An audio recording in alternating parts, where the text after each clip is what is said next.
Aeroplanet luftarak amerikan janë ngritur urgjentisht në ajër ditën e sotme për të kapur aeroplanet luftarak rus që u shfaqën shumë pranë Alaskës, duke rritur tensionet në një zonë të ndjeshme gjeostrategjike midis dy fuqive të mëdha ushtarake.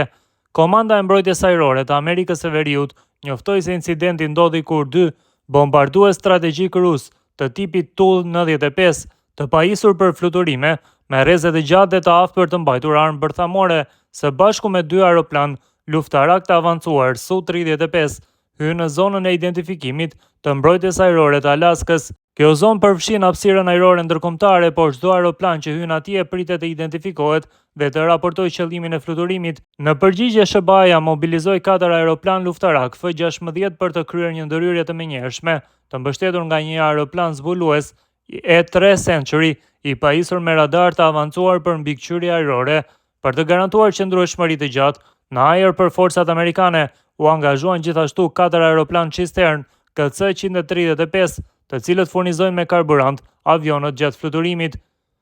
Sipas NORAD, aeroplanet rus nuk shkelën hapësirën ajrore sovrane të SBA-s dhe nuk përbënin një kërcënim të menjëhershëm. Megjithatë, veprimet e tilla konsiderohen provokative dhe janë pjesë e një modeli më të gjerë të aktivitetit ushtarak rus pranë kufive amerikan, veçanërisht në Arktik, një rajon me rëndësi strategjike në rritje për shkak të burimeve natyrore dhe rrugëve të reja të transportit që po hapen nga shkrirja e akujve.